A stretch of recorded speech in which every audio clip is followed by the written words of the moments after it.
लाडकी बहीण योजनेमुळे मला असं वाटतं की सगळ्यांना एक स्पेसिफिक इन्कम येते, कारण की सगळ्या म्हणजे बायकांची इन्कम ही आल्यानंतर पूर्ण संसारासाठीच यूज होत होती, तर त्यांना त्यांच्यासाठी स्वतःसाठी असे पैसे खर्च करायला मिळत नव्हते.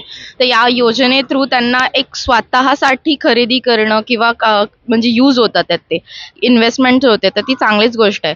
आता भरपूर सारे लोक असे म्हणतात की आम्ही ही स्कीम देऊ, तीच स्कीम देऊ, पण हे 3 महिन्याच्या आत फॉर्म भरून पैसे सगळ्यांकडे आले पण आहेत.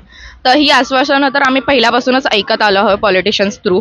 पण जे काम म्हणजे ॲक्शन्स मॅटर्स अ लॉट असं आपण जे बोलतो, तर ॲक्शन्स ही ज्यांची दिसते त्यांनाच आम्ही वोट करू, मला तरी असं वाटतं. कारण की हे करू ते करू असे वादे करणारे खूप येतात, पण कोणीही हे करत नाही. त्याच्यामुळे ज्यांची म्हणजे आम्हाला फायदा होतो आहे त्यांनाच पुढे वोट करूया, कारण की जर आम्ही वोटिंगच्या आधीच आम्हाला फायदा देतात तर ते पुढे जाऊनही ते आम्हाला करतील असं मला वाटतं. आणि जनता ही म्हणजे कळतंय आता की कोण काम करतंय, तर त्यांनाच वोट करतील. आता कोणी एवढं म्हणजे जुन्या विचाराचं राहिलं नाहीये की फसतील त्या खोट्या वादांना. म्हणून मला असं वाटतं की कमळालाच वोट करा.